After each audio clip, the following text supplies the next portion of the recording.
Vamos a profundizar ahora en los desafíos actuales de la sostenibilidad, tanto para las empresas, los gobiernos y en general la sociedad.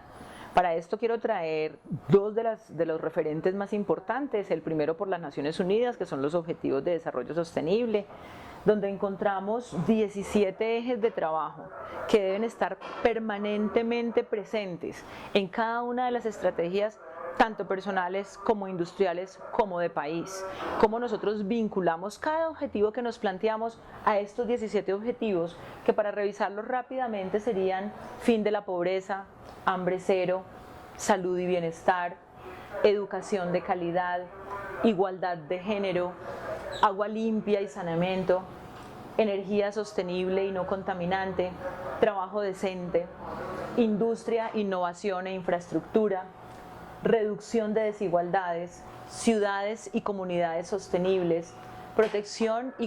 consumo responsables, acción por el clima, vida submarina, vida de ecosistemas terrestres, paz, justicia e instituciones sólidas, y finalmente cómo logramos nosotros generar alianzas para el cumplimiento de esos objetivos. Cada vez que estructuramos una estrategia debemos empezar a ver cuál es el vínculo con cada uno de esos 17 objetivos para que finalmente se vea reflejado en nuestros resultados y en nuestros indicadores. Cada acción que nosotros vamos a tomar es pensar qué impacto tiene en esos objetivos que hemos establecido hasta hoy. El segundo referente importante es el Acuerdo de París, donde tenemos 4 puntos principales. El primero, mitigación con respecto al cambio climático, y es cómo logramos mantener por debajo de 2 grados centígrados ese incremento de temperatura, poniéndonos un límite máximo de 1.5 y encontrando ese pico lo más pronto posible. El segundo, transparencia e inventario global, y esto nos invita a hacer un foco en el tema de indicadores y resultados personales de sociedad, de organización, y cómo nosotros podemos entregar esos resultados de una manera transparente a todos los grupos de interés. El tercero es pérdidas y daños,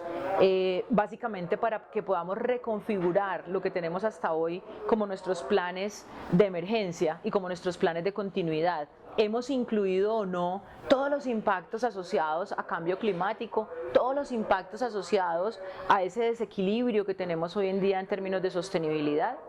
Y finalmente el tema de soporte, y es cómo empezamos a construir más y más acuerdos público-privados, acuerdos con entidades extranjeras, con toda la gente que está trabajando en el tema para poder consolidar proyectos que nos generen un resultado coherente tanto con este acuerdo como con los objetivos de desarrollo de sostenibilidad. Y para finalizar,